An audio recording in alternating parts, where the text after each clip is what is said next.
1 Coríntios 12.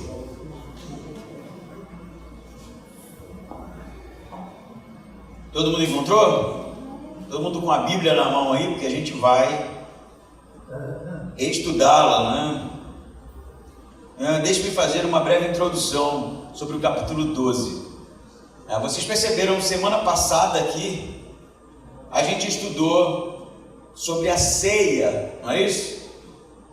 E antes da ceia eu fiz um breve comentário da questão do costume de como as mulheres usavam o cabelo na Coríntios do século I. Essa sessão é chamada de sessão que Paulo discorre sobre o culto dos coríntios, como era o culto dos coríntios e o que estava acontecendo que era reprovável. Então, a partir do capítulo 12, Paulo vai começar a falar dos dons espirituais. Na verdade é onde ele quer chegar, não é? Nessa parte da sua carta. Havia um problema na igreja. Na verdade, há vários problemas, né, descritos nessa carta na igreja dos Coríntios. E a gente percebe que desde o capítulo 1, Paulo está tratando do problema da filosofia grega que havia entrado na igreja, né? A busca pela sabedoria, que era uma sabedoria filosófica. E nós vimos Paulo então combatendo esses que vão ser chamados, e isso é bem importante nessa introdução, os pneumáticos, ou os espirituais. Então eu quero que você anote isso, porque quando Paulo aborda essa expressão, pneumatikoi, ou os espirituais, ele tem como intenção tratar de um problema que era sobre pessoas específicas dentro da igreja dos Coríntios, que se levantavam como alguma espécie de voz de Deus na igreja, que na verdade estavam causando problemas terríveis, dividindo a igreja de Coríntios do século I. Então vamos ler aqui o capítulo 12 a partir do versículo 1 e ver o que Paulo tem a falar para a igreja dos Coríntios e para nós, a igreja de Cristo de 2025. Diz assim: a respeito dos dons espirituais, não quero, irmãos, que sejais ignorantes. Sabeis que, ainda quando gentios, éreis induzidos e levados para os ídolos mudos. Portanto, vos declaro que ninguém falando pelo Espírito de Deus pode dizer: maldito seja Jesus. E ninguém pode dizer: Jesus é Senhor, a não ser pelo Espírito Santo.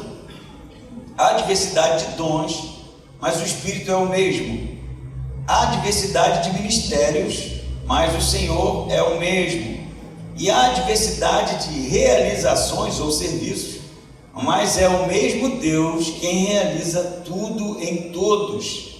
Mas a manifestação do Espírito é dada a cada um para benefício comum, porque a um é dada pelo Espírito a palavra de sabedoria, a outra, pelo mesmo Espírito, a palavra de conhecimento, a outro, pelo mesmo Espírito, é dada a fé, a outro, pelo mesmo Espírito, dons de curar, a outro, a realização de milagres, a outro, profecia, e a outro, o dom de discernir os espíritos, ou discernimento de espíritos, a outro, variedade de línguas, e a outro, interpretação de línguas. Mas um só Espírito realiza todas essas coisas, distribuindo-as individualmente conforme deseja. Até o versículo 11, mantenha a sua Bíblia aberta. E nós vamos então dar início a esse capítulo 12, que é um capítulo extremamente importante, né? Que vai explicar não só o 12, mas a continuação do texto de Paulo, e trazer luz para um problema que era do século I e continua sendo um problema hoje em dia, que causa muitas vezes divisão entre as igrejas. Paulo começa falando assim: a respeito dos, aí você vai ter versões como a NVI, dons espirituais, não quero que sejais ignorantes. Em algumas versões você vai ter a respeito das coisas espirituais, não quero que sejais ignorantes. Então, aqui está a chave para a gente entender o objetivo do apóstolo nessa sua introdução. A questão é que Paulo vai abrir o capítulo 12 dizendo que ele não quer que os crentes daquela igreja sejam ignorantes sem um conhecimento sobre pneumatikoi, é a palavra usada por Paulo aqui, que vai ser traduzida de algumas formas. Por que eu estou abordando esse aspecto? Porque Paulo tem uma intenção de dizer que os coríntios, eles eram ignorantes, por isso ele vai orientá-los, explicá-los acerca desta coisa, no que tange ao pneumatikoi, que às vezes é traduzido como dons espirituais, às vezes é traduzido como coisas espirituais e outras vezes traduzidos como pessoas espirituais. E aí, dependendo da abordagem, você vai ter um cenário um pouco diferente acerca da intenção de Paulo. A palavra pneumatikoi também é usada no capítulo 14. Abre rapidinho a sua Bíblia aí, versículo 37. Paulo vai usar de novo pneumatikoi nessa sua carta, e você vai entender que a intenção de Paulo é fazer uma diferenciação realmente. Eu vou ler o 36 e o 37. Ele fala assim, 36: acaso foi de vós que a palavra de Deus saiu? Então, você já percebe que no 14 Paulo está fazendo um questionamento, né? E combatendo pessoas que se diziam espirituais na igreja e que estavam gerando problemas e divisões.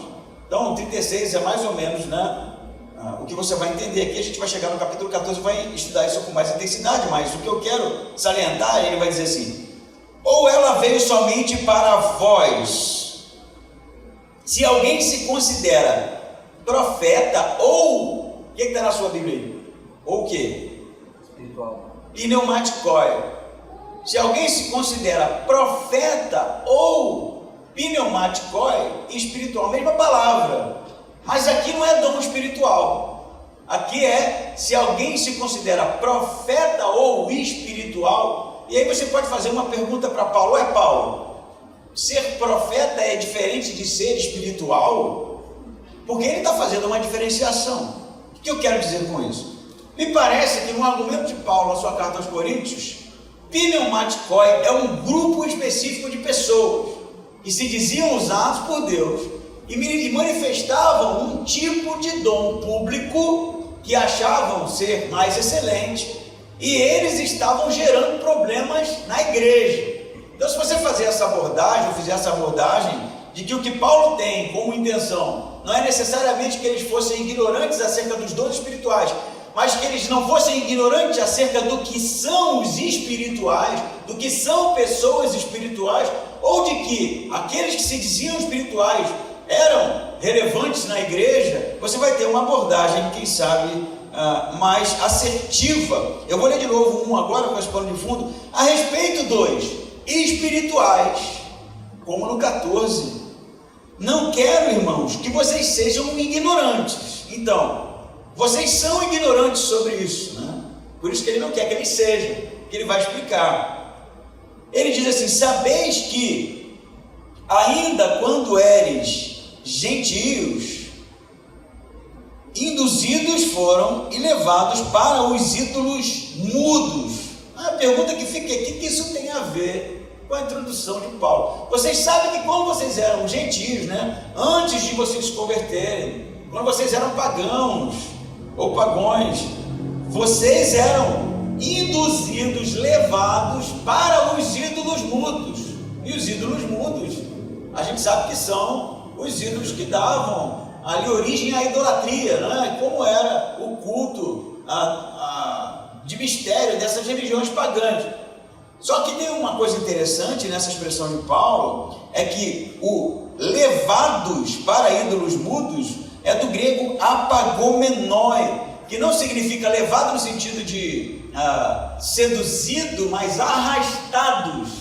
Então o que Paulo está falando é que antes deles se converterem, eles eram arrastados, cativos pelos ídolos mudos, pela idolatria. E aí a pergunta que fica é: por que, Paulo, você está trazendo isso na sua introdução, já que ele vai falar de dons, né? Não quero que vocês sejam ignorantes sobre os espirituais, porque antes vocês, como é que era antes? Antes vocês eram levados cativos, arrastados pelos ídolos mudos, para a idolatria, né? E parece, segundo alguns estudiosos, que a abordagem de Paulo vai falar da idolatria, porque na idolatria, nos cultos, que eram os cultos pagãos, né, do século I, havia também a prática de línguas estáticas. O que eram línguas estáticas?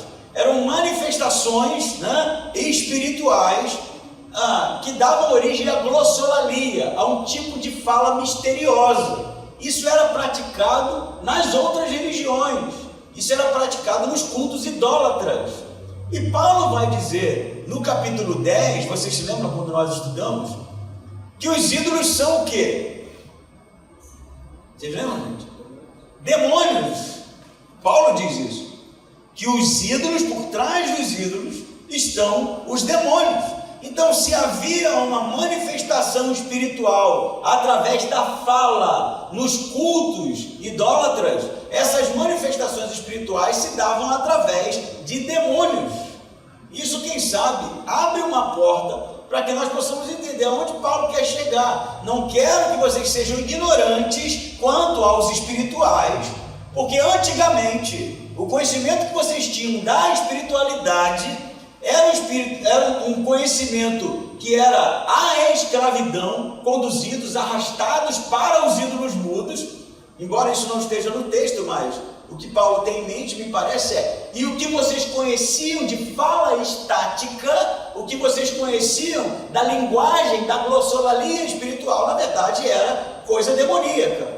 Aí você já percebe que Paulo está querendo tratar um problema aqui, que é sobre dom de língua, nessa carta, que é para onde vai conduzir o argumento de Paulo no capítulo 14. Havia um problema de línguas na igreja, estava gerando divisão, e Paulo já começa a sua carta falando assim: vocês são ignorantes sobre a vida espiritual, vocês são ignorantes sobre a fala espiritual, vocês são ignorantes sobre o que é espiritualidade, porque tudo que vocês conhecem sobre espiritualidade vem do paganismo, quando vocês eram arrastados pelos ídolos mudos, escravizados pelos ídolos mudos, e toda a manifestação espiritual que vocês conhecem acerca deste tópico era demoníaca. Se você entendeu, eu posso avançar aqui 3. Aí vai fazer todo sentido, né? Portanto, vos declaro que ninguém falando pelo Espírito de Deus pode dizer: maldito seja Jesus. Ninguém que é usado pelo Espírito Santo para dizer algo publicamente pode amaldiçoar Jesus, que não faz o menor sentido, né?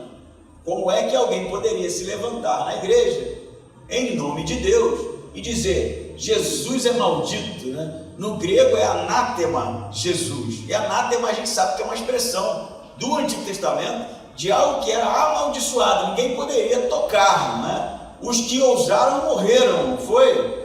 Quando, por exemplo, na invasão de Israel, liderada por Josué, a terra prometida, haviam elementos, né, que eram amaldiçoados, não poderiam ser levados por ninguém como partes da guerra, né, despojos de guerra.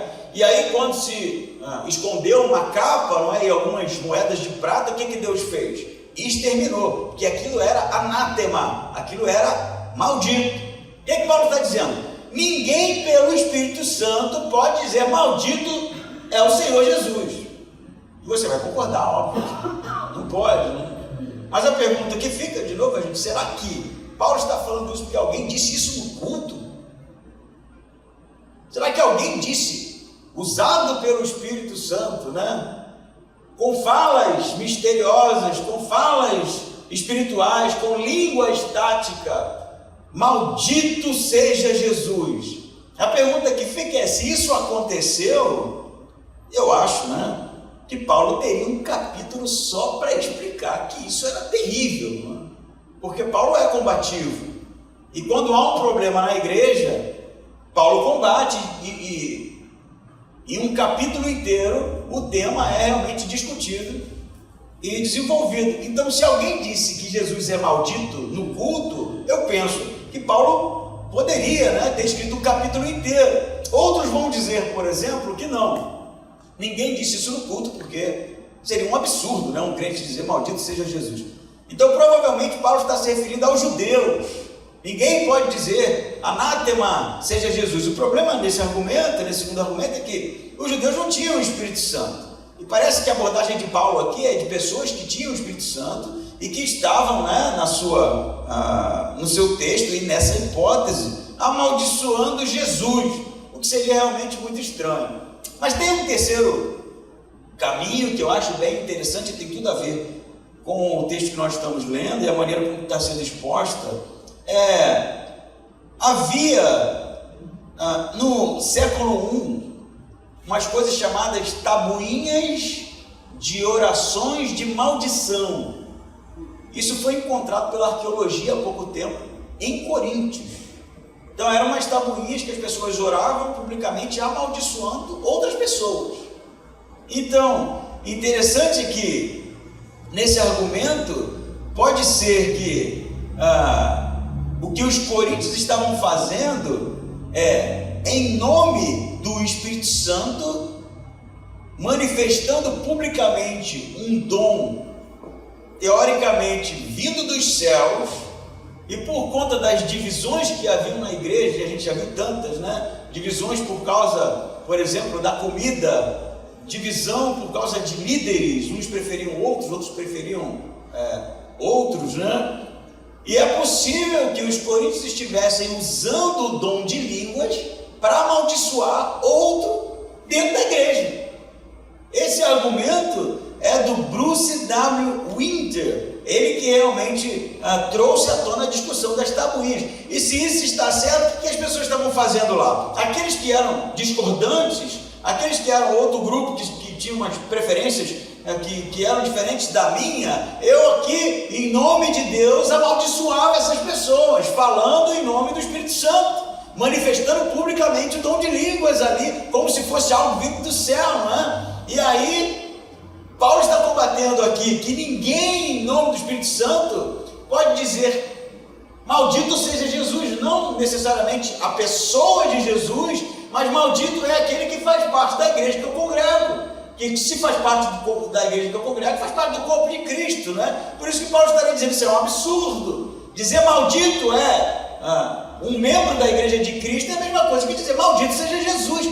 Da mesma forma ele vai dizer, ninguém sem o Espírito Santo pode dizer, Jesus é o Senhor. E aí você pode fazer, não, isso eu discordo. Porque qualquer um pode dizer esse tipo de coisa, Jesus é o Senhor, O que Paulo estaria dizendo? Que ninguém sem o Espírito Santo, quem não tem o Espírito Santo, não pode dizer Jesus é o Senhor. Se você pagar 100 pila para um cara ali na rua e falar, vem aqui e diz Jesus é o Senhor, ele vai dizer Jesus é o Senhor, Então você percebe que não é sobre dizer, é sobre, usado pelo Espírito Santo, ninguém amaldiçoa Jesus nem o corpo de Cristo. Usado pelo Espírito Santo, você glorifica o nome de Jesus e não amaldiçoa o nome de Jesus. Entenderam? Quem entendeu aí diz amém.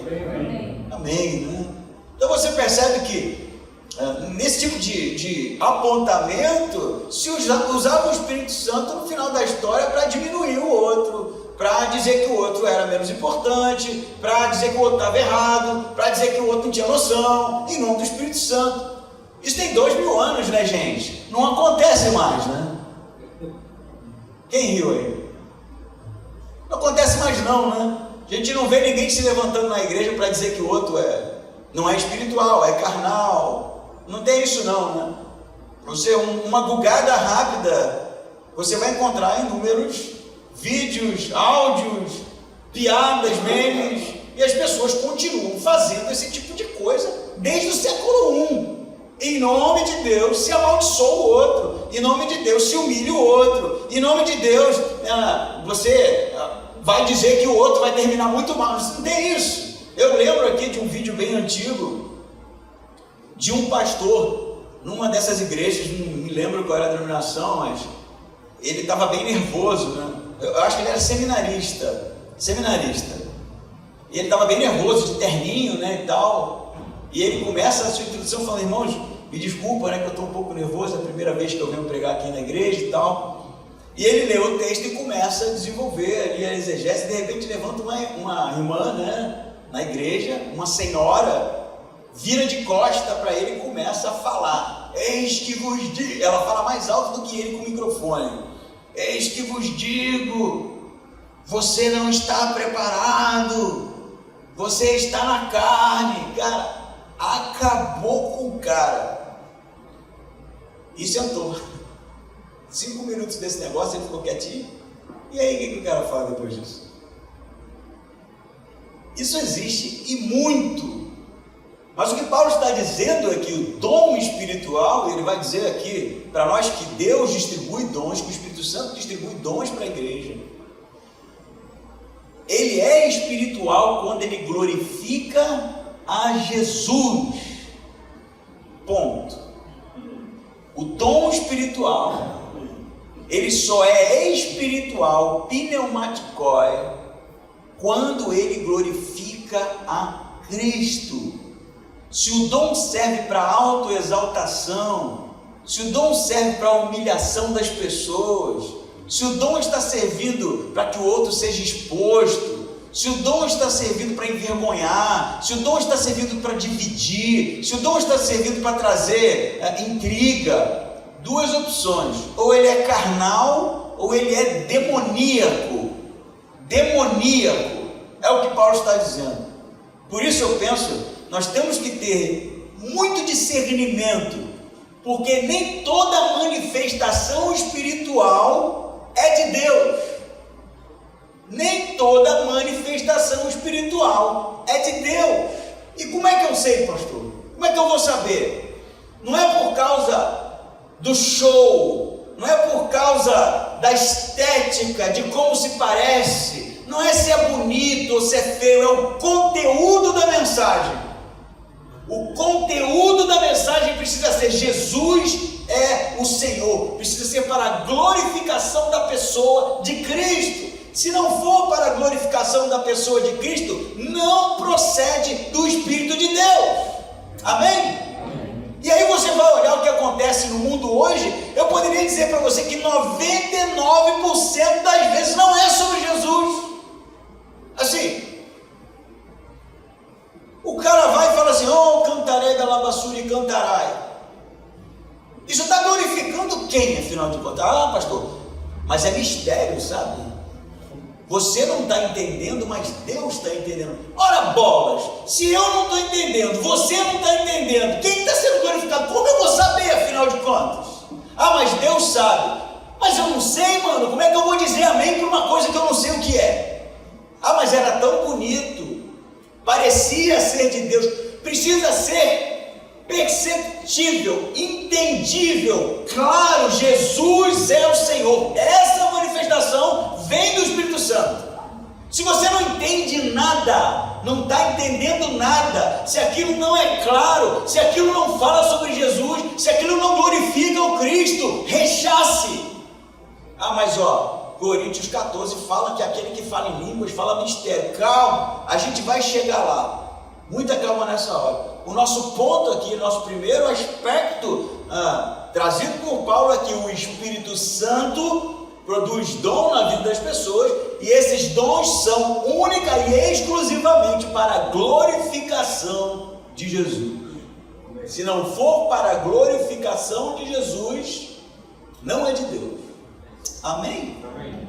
Simples desse jeito, não é mais simples que isso, não tem como ser. Ele continua falando, versículo 4: há diversidade de dons, mas o Espírito é o mesmo. Há diversidade de ministérios, mas o Senhor é o mesmo. E há diversidade de realizações, mas é o Deus quem realiza tudo em todos. Aqui, antes da gente entrar na exegese do texto para dizer o que Paulo quer dizer com isso, tem algo bem interessante que é um conteúdo que aponta para a Trindade, não é? Se você percebeu o que Paulo fala, no versículo 4 ele diz, a diversidade de dons, mas o Espírito, né? O Espírito Santo é o mesmo. No versículo 5 ele diz, a diversidade de dons, mas o Senhor, né? E o Senhor a gente sabe que é Kyrios, né? Que era como Jesus era tratado pela igreja primitiva. Kyrios, insus Kyrios, né? Jesus Senhor. Então há diversidade de dons, mas o Espírito é o mesmo. Há diversidade de ministérios, mas o Senhor Jesus é o mesmo. Versículo 6, e há diversidade de ministérios ou realizações, mas Deus é o mesmo. Então você tem a pessoa do Espírito Santo, a pessoa de Jesus, o Senhor, e a pessoa de Deus aqui, sendo tratado por Paulo como personalidades divinas, né, que distribuem dons para a sua igreja. Bonito, não é? Para aqueles que dizem, esse negócio de trindade foi uma coisa inventada, né? Não existe 3 deuses, como se nós fôssemos idólatras. Na verdade, existe um único Deus que, nesse conjunto do que significa ser Deus, está a pessoa do Pai, está a pessoa do Filho, está a pessoa do Espírito Santo, agindo em unidade, derramando dons, distribuindo dons para a sua igreja. Então ele vai dizer que há diversidade de dons. Perceba que a ênfase de Paulo aqui não tem um dom só não, tá, gente? É isso que ele está falando, né? É isso que ele quer dizer, não tem um dom só não, porque eles estavam evidenciando um dom, né? Como sendo o maior, né? Há diversidade de dom, ou de dons, mas o Espírito é o mesmo. Então, há diversidade de dons, mas há unidade, é diversidade na unidade. Os dons, eles não são distribuídos por Deus para causar divisão, racha, né? É para causar unidade, para gerar unidade, para que a igreja seja uma, não é? Sólida, junta, para que a igreja tenha comunhão. Por isso há uma diversidade de dons, mas há uma unidade do Pai, do Filho e do Espírito Santo, e na medida em que eles vão derramando esses dons. Ele vai dizer no versículo 7, mas a manifestação do Espírito é dada a cada um para benefício comum. O que isso significa?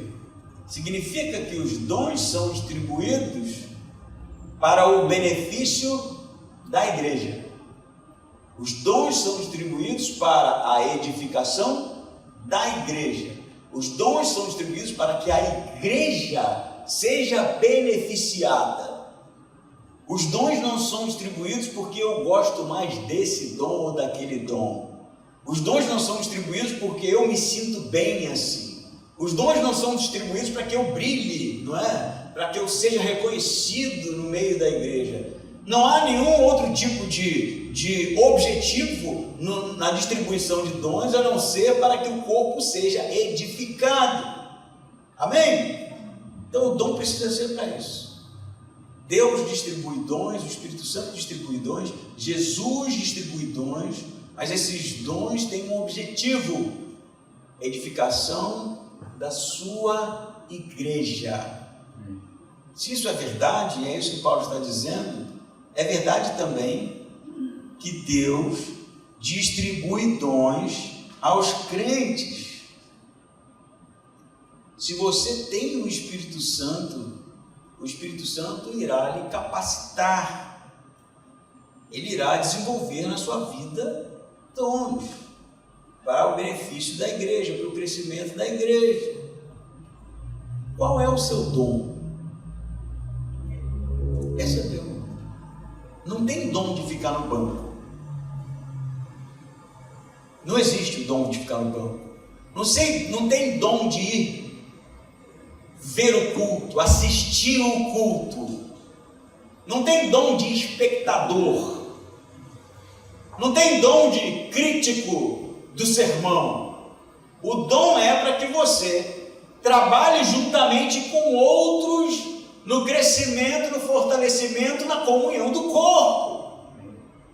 Então, todos na igreja que possuem o Espírito Santo possuem dons espirituais que precisam ser usados para a edificação do corpo. Não tem como eu ser membro do corpo de Cristo, ter o Espírito Santo e não ter nenhum tipo de envolvimento na igreja, gente. Isso é estranho. Isso foge ao escopo do argumento de Paulo de que você é corpo. Está entendendo isso? Tem dom, sim. Hoje eu conversando com a Lidiane e eu estava falando desse texto e ela falou assim: qual é o meu dom? Aí eu falei: eu tenho que dizer, né? O que eu vou dizer? Minha esposa tem tantos dons, né, cara? Faz faxina em casa, limpa bem as coisas, né? Muito organizada, mas não é sobre isso que Paulo está falando do corpo. Eu perguntei para ela assim: o que é que você faz na igreja que beneficia as pessoas, que gera crescimento, que gera unidade? Esse é o seu dom. Não precisa ser o dom de pregar, de saltar, pular, cantar, tocar, né? Tudo aquilo que você faz em prol da igreja, do corpo de Cristo, para o benefício do corpo, para a edificação do corpo, é o que o Espírito Santo está produzindo na sua vida. Ah, pastor, mas eu não faço nada. Não é problema meu isso. Ou você não se converteu. Mas não tem Espírito Santo, o que eu vou dizer, né?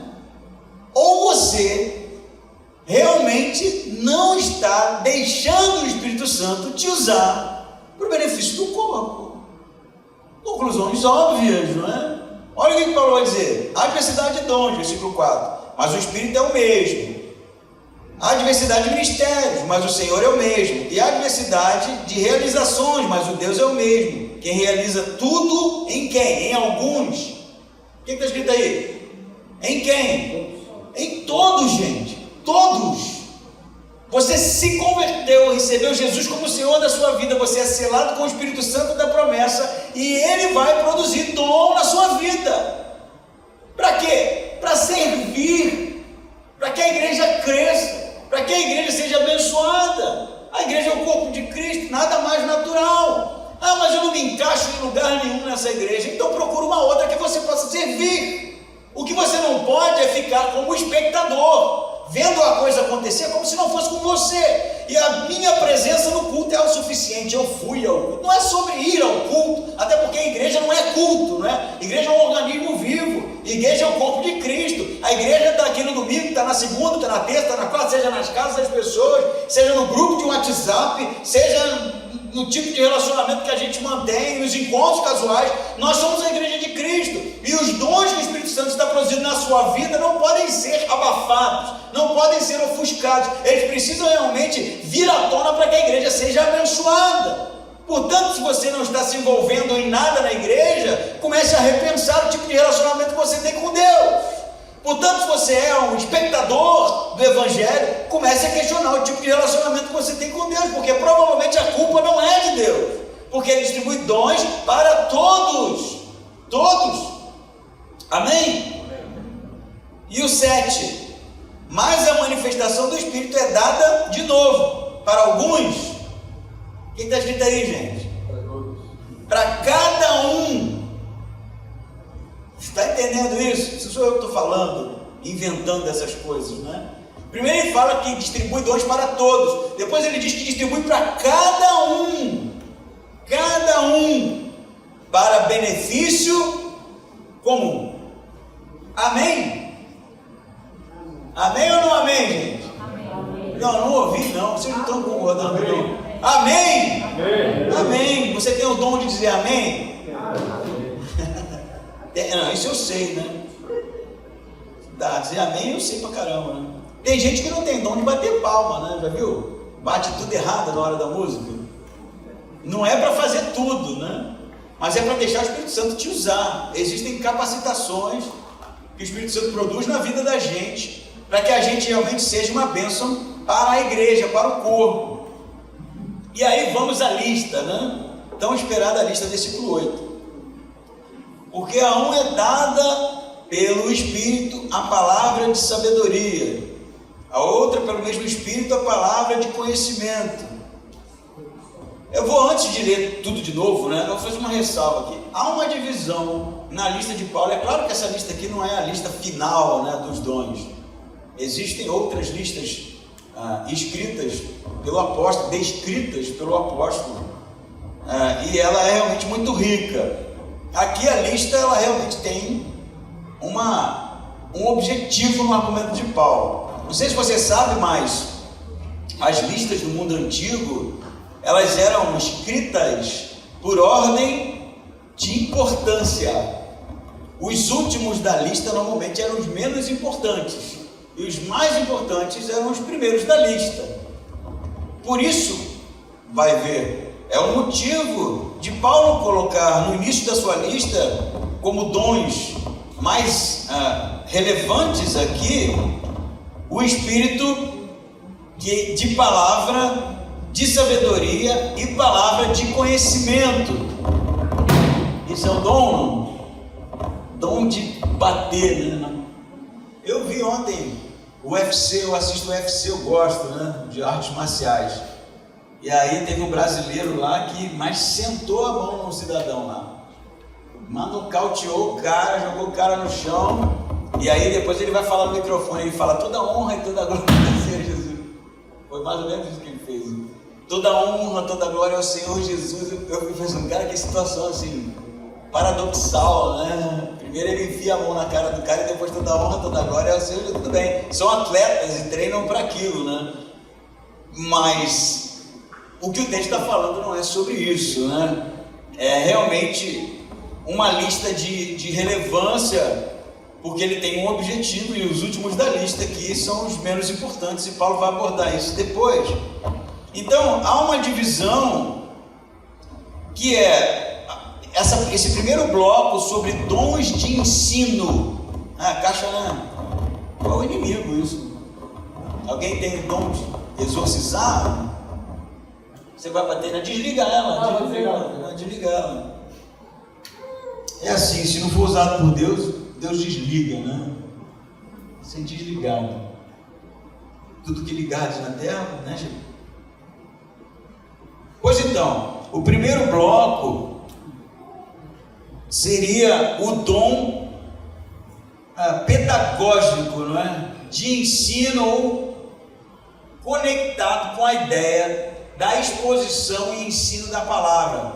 Tanto que ele usa a expressão palavra de sabedoria, né, e palavra de conhecimento. Então você teria esse primeiro bloco como a sabedoria como sendo algo... Na verdade é uma discussão sobre o real significado de sabedoria e conhecimento, ou se Paulo está usando duas expressões para a mesma coisa. Mas a ideia, me parece, é que sabedoria é uma espécie de compreensão da realidade dada por Deus, e o conhecimento, o ensino desse conhecimento, ou melhor, o ensino dessa sabedoria, né? É algo que a compreensão no campo da mente, né? No campo do intelecto, no campo do discernimento, e algo que é colocado em prática através do ensino. Então esses dons são primeiros aqui porque eles para Paulo são mais relevantes. Não é à toa que ele tratou no início da carta aos Coríntios sobre a sabedoria, não é? Ele diz que a sabedoria é Jesus, não é isso? Paulo vai dizer lá que a sabedoria é Jesus.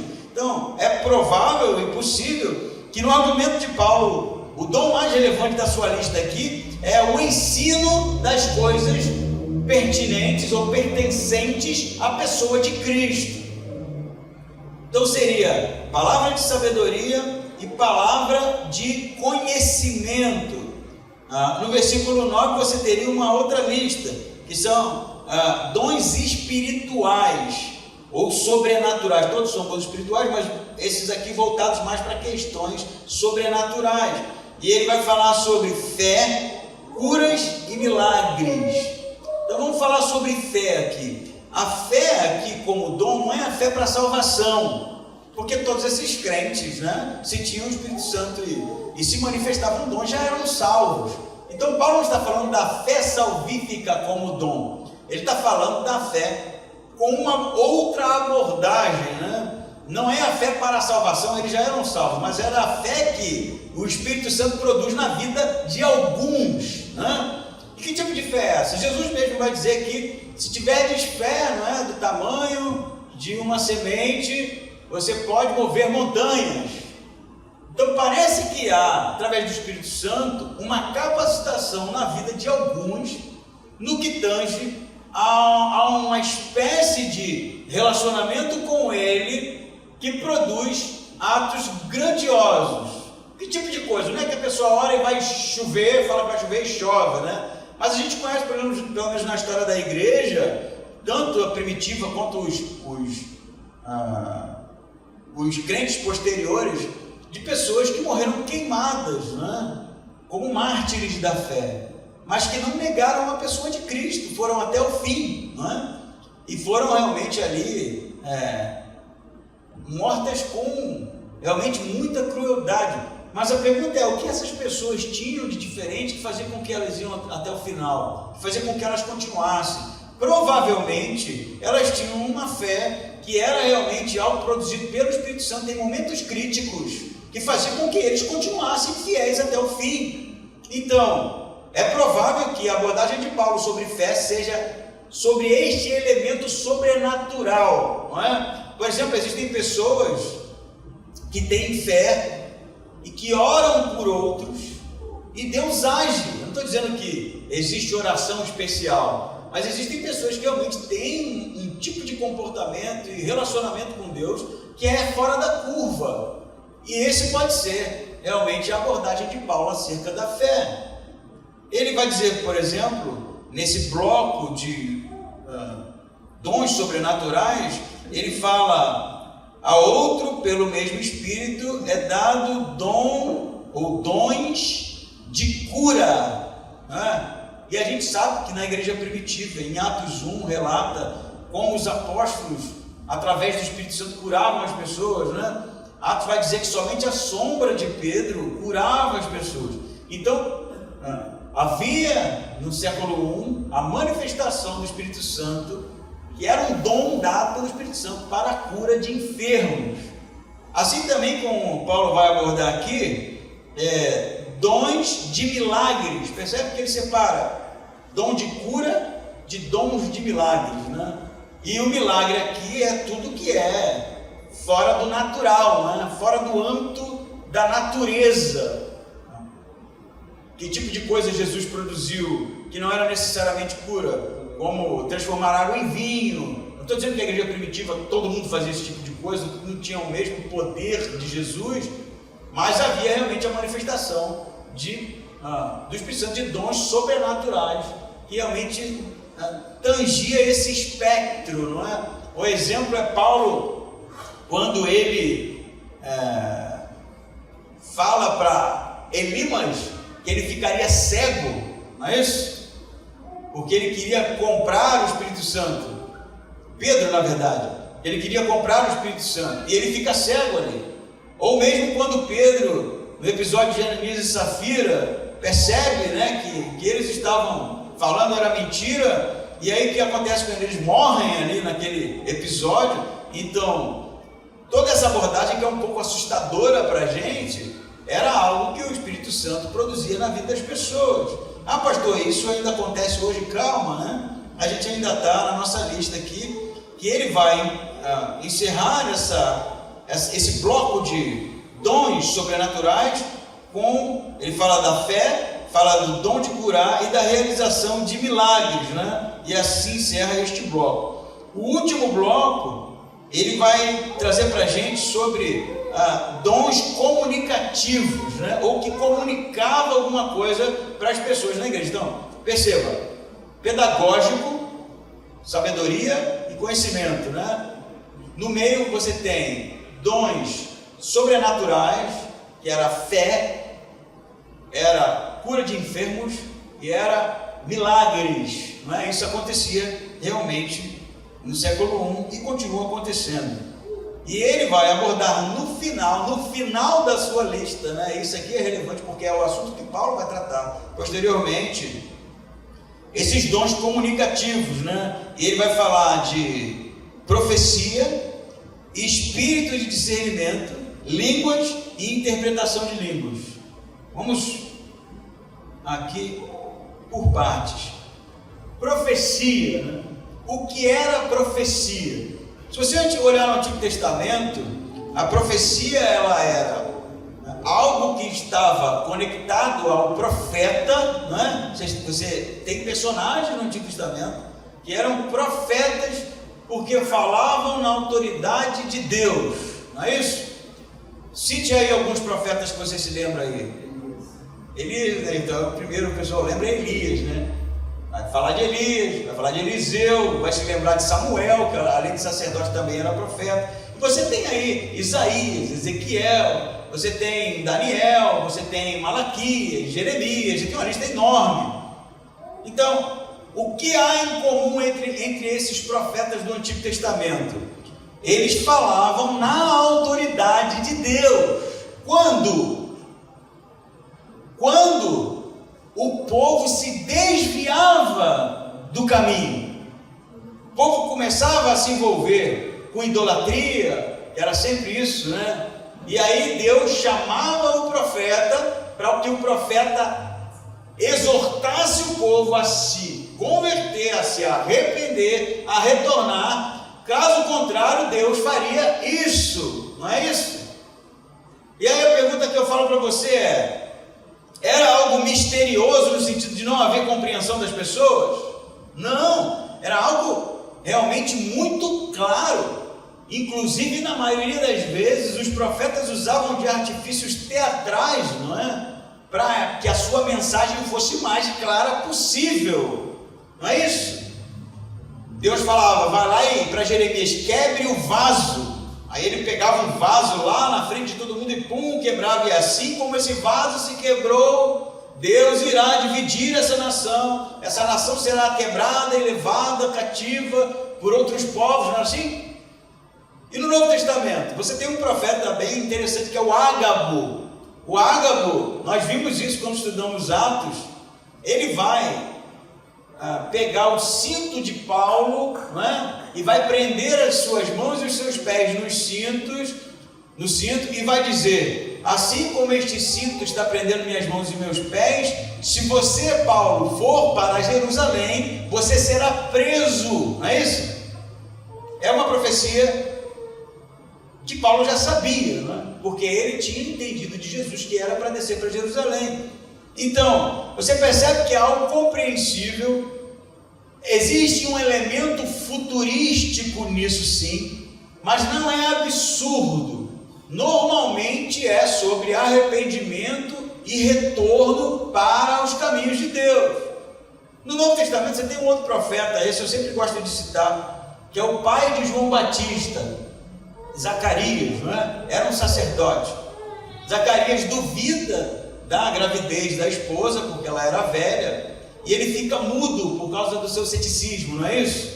E aí quando João Batista nasce, e na hora de escolher o nome de João Batista, diz o texto assim, em Lucas, e Zacarias, cheio do Espírito Santo, profetizou. E o que ele diz? Ele fala do passado. Assim como Abraão saiu da sua terra, assim como Isaac, assim como Jacó, assim como Moisés, ele vem trazendo todo o panorama do Antigo Testamento. Olha isso, cheio do Espírito Santo e profetizando. Mas ele está falando do futuro? Não, ele está falando na autoridade de Deus. E depois dele expor, né, todos os personagens ali do Antigo Testamento que aponta para o Messias, aí ele fala, e este menino será, né, e traz ali algo que aponta para o futuro. Então a profecia, ela é sobre falar na autoridade de Deus. É estático no sentido de se tremer todo, de fazer ruídos? Não é, nunca foi, nem no Antigo Testamento, nem no Novo Testamento. É claro, é uma mensagem clara, é um chamado claro à conversão, é um apontamento claro sobre a vontade de Deus. Ficou claro para vocês? Claro, não é? Se é dessa forma, é o que Paulo está tratando aqui. Por isso é um dom comunicativo, que comunica algo e que não precisa de pirotecnia. O profeta pode ser alguém simples, sentado aí com você, que aí no final do culto te dá um abraço e fala assim, ó, Ó, eu estou orando por você, tá? Porque você é muito importante para Deus. E isso pode ser uma profecia de Deus, que vem de encontro ao nosso coração, sem show, sem o que a gente está acostumado a ver por aí, que está longe de ser a voz de Deus. Porque a voz de Deus, ela é, nas nossas vidas, ausente de orgulho e vaidade, sabe? A voz de Deus, ela é ausente nas nossas vidas do show da fé. A voz de Deus é algo que sussurra os nossos corações e que realmente nos confronta, nos leva ao arrependimento, à mudança. Amém? Por isso que é um dom de comunicação, que comunica alguma coisa. E aí Paulo vai chegar onde ele quer chegar, né? Porque ele vai falar da profecia e agora ele aborda discernimento de espírito, que é muito mal compreendido, né? Você fala, pastor, eu tenho o dom do discernimento de espírito. E qual é o dom? Quando a pessoa está endemoniada, eu sei, eu me arrepio todo, né? Senti, aqui ó, senti que o negócio aqui não está bom. Não é isso, né? Discernimento de espírito é sobre avaliar a profecia que está sendo dita. É isso que João fala lá na sua carta. Provai os espíritos, não é? E quando ele fala em espírito lá, ele não está falando de entidades sobrenaturais, ele está falando do espírito do homem, aquilo que é dito, aquilo que é profetizado. A verdade, né, a intenção de Paulo é aquilo que é falado em língua na igreja, porque é para onde ele está indo, né? Então existem pessoas que têm o dom de discernimento, que através do Espírito Santo conseguem realmente perceber que o que está sendo trazido naquela mensagem, que o que está sendo trazido por aquela pessoa, que o que está sendo exposto por aquele pastor não é de Deus. Por quê? Porque você acha, porque achar a gente acha um monte de coisa, inclusive você aí pode falar, eu realmente tenho o dom do Espírito Santo, de discernimento de espírito, e acho que esse pastor aí não está falando que é de Deus, não. Você pode dizer isso, né? Mas a pergunta que fica é: como é então que nós podemos testar os espíritos? Como é que nós podemos ter o discernimento sobre essa mensagem que está sendo trazida, sobre esta manifestação pública? Qual é a régua?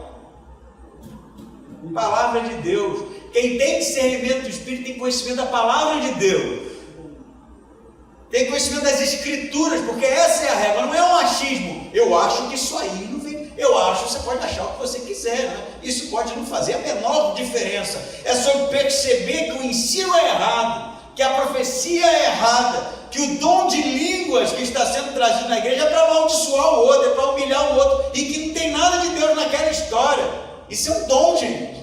Isso é um dom, né? Por isso que Paulo vai falar, buscar os melhores dons. E quando ele vai falar no capítulo 14 sobre buscar os melhores dons, não é que a gente fica buscando para Deus nos dar os melhores dons, é para que a gente evidencie na igreja, para que a gente torne realmente relevante os dons que são importantes na igreja, que são mais, eu diria, produtivos no que tange a unidade e o corpo da igreja. Amém? Dom de discernimento de espírito, né? Dom de discernimento de espírito não é, eu tenho o dom de julgar as pessoas, né? Tipo, fulano não é crente, fulano não é espiritual não, sabe? Esse tipo de coisa, isso é fofoca, né? Isso é fofoquinha, isso é realmente gente na carne, não é esse tipo de coisa, é o conteúdo da mensagem que está sendo julgado, é aquilo que está sendo dito que está sendo julgado. Por isso que Paulo coloca no último bloco, né? Está tudo junto aqui, profecia, não é? O que é dito em nome de Deus. Aí ele fala discernimento de espírito, perceba que está tudo conectado? Como fé, curas de enfermos, né? E milagres, está tudo conectado. Como sabedoria e conhecimento, está tudo conectado. No terceiro momento, ele vai falar profecia, logo depois da profecia ele fala discernimento de espírito, porque não adianta ter um profeta na igreja que fala em público em nome de Deus se não tem ninguém que tenha uma crítica acerca do que ele está dizendo, né? Que adianta, né? Então, avançando, discernimento de espírito, e aí aqui quem sabe no nosso tempo e no período de Paulo que é mais crítico, né? Dom de línguas, que Paulo vai combater aqui a maneira como estava sendo usado esse dom na igreja do primeiro século. Então, o que seria esse dom de línguas, né?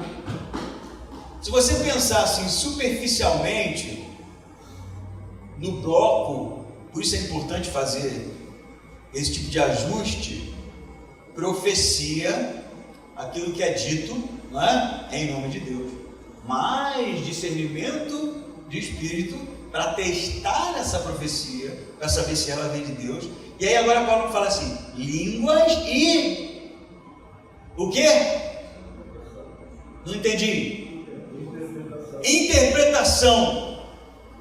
Assim como profecia e discernimento de espírito está conectado, porque senão não tem como saber se o profeta está falando em nome de Deus, não é? Língua e interpretação também. Uma sem a outra funciona? Não. Paulo vai dizer, e a gente vai estudar esse texto com mais profundidade. Prefiro falar quantas palavras de entendimento Paulo fala lá? 5, não é? Do que milhares que ninguém compreende nada, porque não edifica ninguém, não é? Porque não traz o que ele está abordando aqui, unidade no corpo, porque não traz edificação para o corpo, porque não é para o benefício da igreja.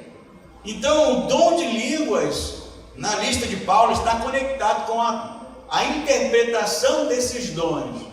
Ah, pastor, acho que você está equivocado. Paulo não quer dizer isso não. Tá bom, você pode achar isso, mas a gente vai ver uma comparação direta de Paulo entre dons de língua e profecia na igreja, não é isso? Dons de língua, profecia e interpretação de língua. Paulo vai falar disso objetivamente, dizendo que um sem o outro não tem nenhum tipo de objetivo, não é? Mas que línguas são essas? Que línguas são essas? A gente tem um fenômeno na igreja primitiva que aborda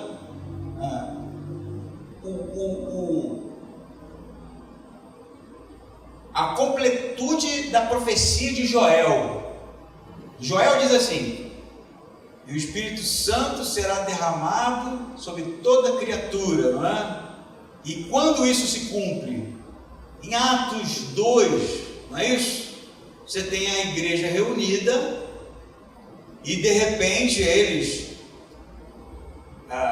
experimentam, não é, o derramar do Espírito Santo, porque eles não tinham o Espírito Santo, e Jesus diz para que eles, dá um comando a eles para que eles não fossem embora de Jerusalém, né? Por que não fossem embora? Não saíssem de Jerusalém porque ainda havia uma perseguição depois da morte de Jesus, e os discípulos estavam com medo de serem presos, né? Então eles estão reunidos ali no segundo andar daquela casa em Atos 2, e de repente o Espírito Santo é derramado sobre eles, não é isso? É a conclusão, ou a profecia de Joel está sendo cumprida, e eles vão fazer o quê?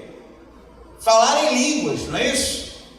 É isso que diz Atos 2? É isso ou não é, gente? Não estou vendo nada. Vocês estão... Ah, pastor, eu não queria ouvir essa mensagem, eu queria que fosse um negócio, mas é essa mensagem para hoje aqui, né? Então, ouça o que o Espírito Santo diz, né? E aí eles falam em línguas lá. Para quem? Pessoas de outras nações, não é isso? Pessoas de outras nações estão em Jerusalém. Por quê? Porque era Páscoa. E na festa da Páscoa vinham judeus de todas as nações. Tem uma lista lá de nações, não é? Judeus da Ásia, da Capadócia, judeus do mundo grego, judeus do Egito, judeus de tudo que é lugar.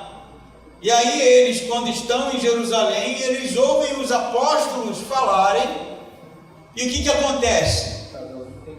Eles entendem. Como? Cada um entende na sua própria língua materna. Não é isso que está escrito lá, gente? Desse jeito, bem explicadinho, né? Então qual foi o milagre de Atos 2? Eles falaram no idioma daquelas pessoas que estavam em Jerusalém. Não é isso? É isso ou não é? Se você discorda de mim, você lê de novo o texto é bem claro. Eles falavam das grandezas de Deus, e aqueles que estavam lá, oriundos de outras nações, entendiam o que eles diziam, e falavam, não são todos eles de... Qual é a expressão que eles usam? Não são todos... esqueci. E eles dizem, como podemos ouvir na nossa própria língua? Não é isso? E aí ali vai haver um mover, Pedro depois prega e se convertem ali milhares de pessoas e são batizadas, né? Pois então, esse é o episódio, é a conclusão da profecia de Joel, é o dom de línguas manifesto em Atos 2. E todo mundo vai concordar. Se tiver um pouquinho de bom senso e ler o texto com calma, o texto não diz outra coisa a não ser isso, né? E aqui? Será que Paulo está falando de outra experiência? Será que línguas aqui em Coríntios é diferente de línguas em Atos? Será que são experiências, manifestações do Espírito Santo diferentes? Se você disser que são, você precisa realmente provar que Paulo conduz a expressão glossa, que vai dar origem à tradução línguas, com significados diferentes. Precisa glossa ter um significado diferente da glossa que é usado para descrever o dom de línguas em Atos 2. E não tem. Glossa em Paulo é sempre línguas e sempre um apontamento para o que aconteceu em Atos 2. Você quer ver um episódio interessante?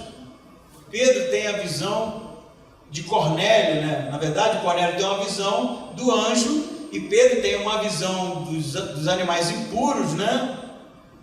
E então o Espírito Santo leva Pedro até a casa de Cornélio, que era um centurião romano, e ali ele, quando começa a falar sobre Jesus, o que acontece com Cornélio? Ele recebe o Espírito Santo e mesmo sendo romano, gentio, ele fala em línguas, não é? E aí depois os apóstolos vão chamar Pedro. O que aconteceu, cara? Como é que você, sendo um judeu, foi se enfiar na casa de um romano, né? Porque isso era visto como algo impuro. E aí o que Pedro vai dizer? Ele conta a experiência toda da visão e ele diz assim: aconteceu com eles, Cornélio e sua família, o mesmo que aconteceu conosco no início. O que Paulo está falando? O que Pedro está falando? Do recebimento do Espírito Santo e da manifestação de idiomas. Aconteceu com ele. Perceba que aqui agora não é mais sobre judeu. Cornélio é romano, é gentio, né? Como os coríntios são gentios. Aconteceu com eles a mesma coisa que aconteceu conosco no início. Manifestação de idiomas. Por que, pastor? Que absurdo! Por que o Espírito Santo iria produzir nas pessoas falar outro idioma? Perceba que não é um idioma estudado previamente, né? Não é do tipo, eu não sabia falar inglês, entrei no curso, aprendi, não é esse tipo de coisa. É uma manifestação espiritual. A pessoa nunca falou aquele idioma e de repente estava falando, e o outro entendia, né? Para que isso? Porque Jesus diz em Atos 2, não saiam de Jerusalém, porque será derramado sobre vós o Espírito Santo, e o Evangelho será pregado a todas as nações. O dom do Espírito Santo, o dom de língua, é para que o Evangelho saísse de Jerusalém. O Evangelho não era só sobre judeus, o Evangelho era para todas as nações. E o dom de língua era a manifestação real e pública de que o Evangelho seria realmente pregado a todas as nações, sairia dos limites dos muros de Jerusalém, como acontece hoje. Nós somos gentios, nós somos da terra do pau-brasil, não é? Antes dos portugueses chegarem aqui, só tinha índio, não é isso? Mas o Evangelho chegou aqui, não nos alcançou? Alcançou. Então o Evangelho está sendo pregado a todas as nações. E no início, a manifestação do Espírito Santo através do dom de línguas era uma evidenciação para Pedro e os apóstolos de que o Evangelho seria pregado a todas as nações. Você quer uma evidência maior do que isso? Os judeus falando inglês, não tinha inglês, né? Você me entendeu?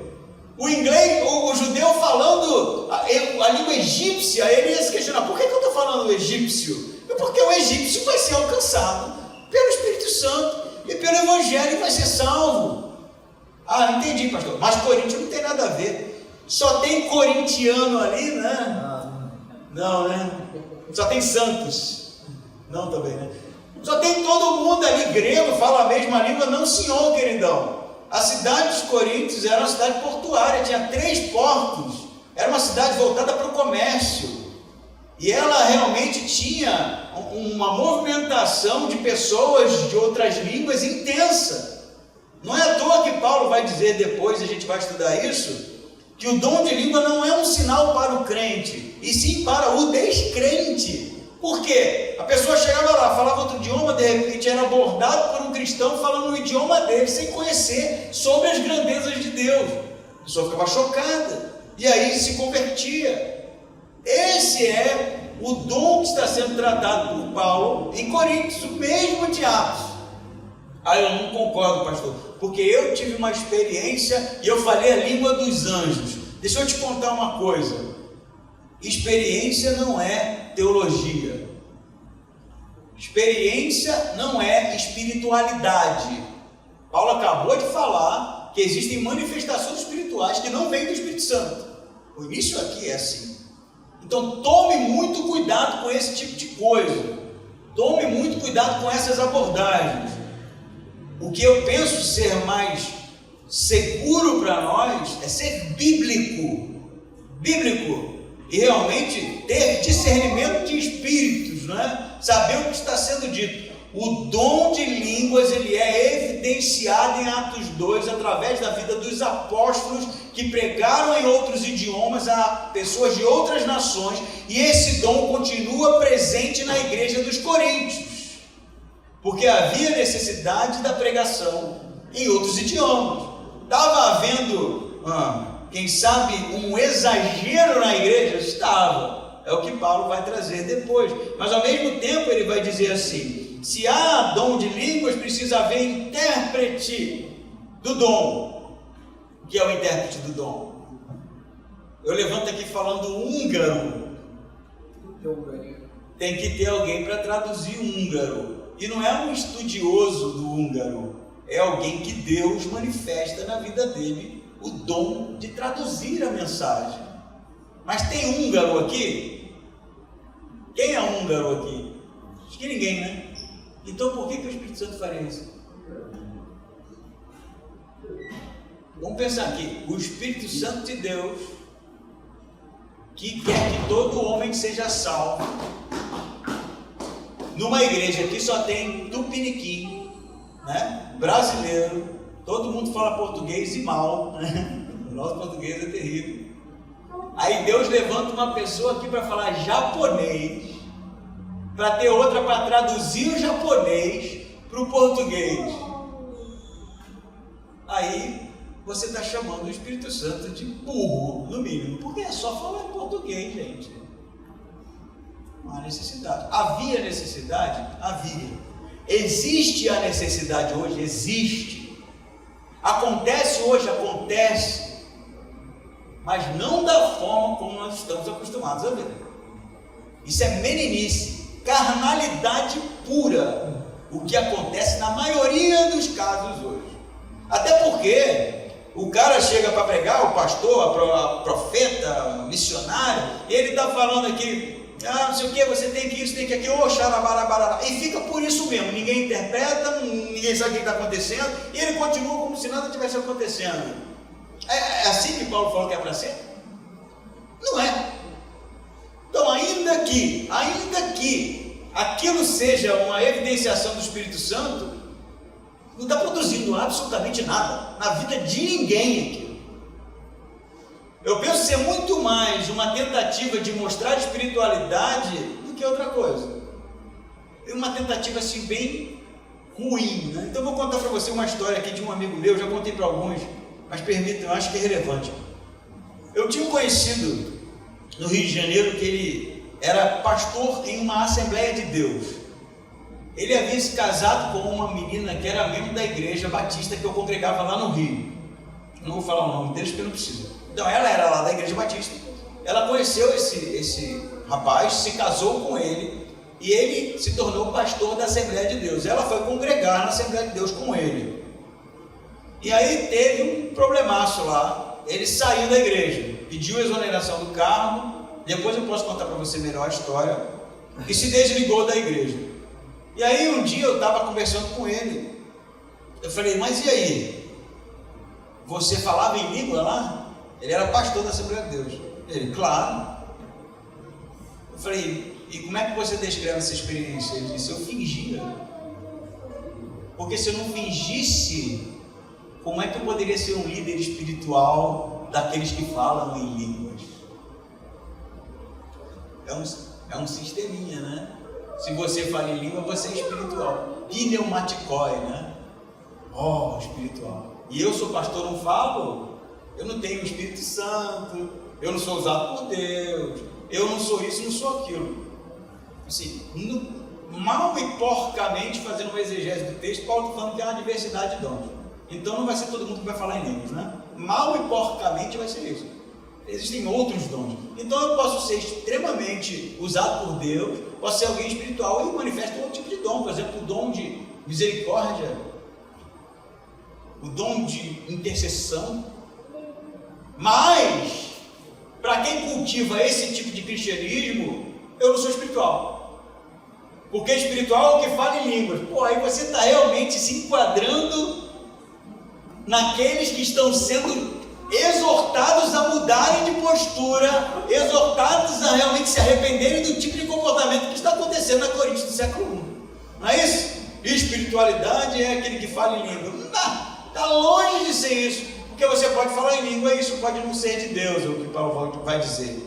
Mas eu vou salientar aqui para terminar, porque está ficando longo, né? Depois que ele dá a lista, no versículo 10, o 11, ele fala assim, ó, é onde Paulo quer chegar. Mas um só é Espírito, realiza todas essas coisas, distribuindo-as individualmente conforme deseja. Quem distribui os dons é o Espírito Santo. E qual dom? Ele que sabe. Ele que distribui.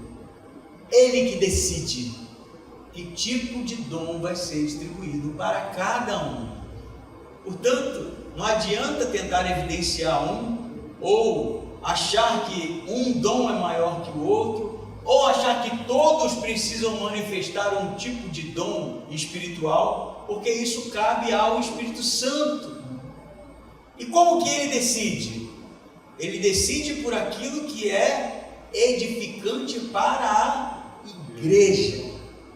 A gente precisa aprender de uma vez por todas. O Espírito Santo, ele sonda os nossos corações, conhece as nossas necessidades, sabe onde somos frágeis e por isso derrama dons para que a igreja seja edificada.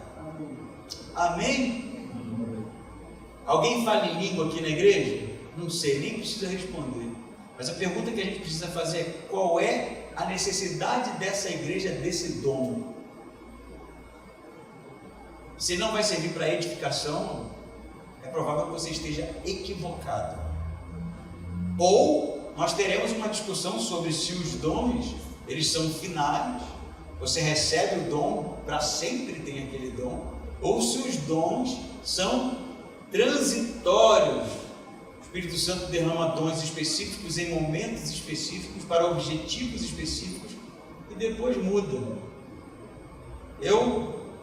Durante muito tempo na minha vida cristã, entendi que o meu dom era música. Eu desenvolvi muito depois que me tornei cristão, né? Tocava na igreja, nunca cantei antes, guitarra eu até tocava, não cantava, comecei a cantar depois, mas hoje eu não me sinto assim. Hoje eu penso que a evidência na minha vida é o dom de ensinar. Então, é necessário que a gente realmente tenha o coração sensível para entender que tipo de manifestação Deus quer produzir na nossa vida para que a igreja seja edificada. Amém?